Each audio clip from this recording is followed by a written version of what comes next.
xalqının vətən sevgisi aydın görünür. Zəfər paradı 44 günlük vətən müharibəsində qazanılan qələbəni Azərbaycan xalqı 2020-ci ilin dekabr ayının 10-da keçirilən Zəfər paradı ilə qeyd etdi. Həmin paradda Azərbaycan daim dəstək olan, arxa dayaq olan Türkiyə Cümhuriyyətinin prezidenti Rəcəb Tayyip Ərdoğan fəxri qonaq qismində tribunada yer aldı.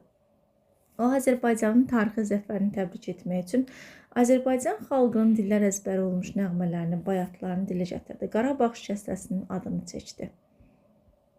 Ay Laçın, can Laçın, mən sənə qurban Laçın nəğməsini oxudu. Arazı ayırdılar bayatçısı ilə həm də vətən həsrətli cənublu qardaşlarımızı salamladı. Xalqın çəkdiyi tarixi zülmləri xatırlatdı. Arazı ayırdılar, lil ilə doyurdular.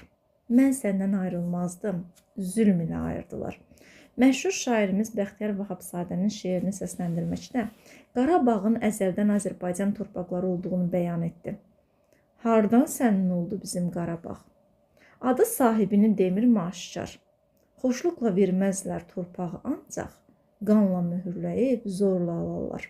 İsa bulağının zümzüməsini, Cabbarın, Seyidin, xanın səsini, dalğalı Qarabağ şikəstəsini, Babək türbəsini necə pay verim? Türkiyə prezidentinin tribunada Azərbaycan torpaqlarının tarixini məhz bayatlarla, şeirlərlə, nəğmələrlə dilə gətirməsi milyonlarla insanın qəlbini oxşadı. Cənubi Azərbaycanda yaşayan həmvətənlərimizin dərdini ovundurdu.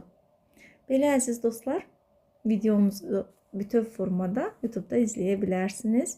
Yanaşı olaraq TikTok səhifəmizdə və Instagram səhifəmizdə də paylaşım edirik. Hələlik sağ olun.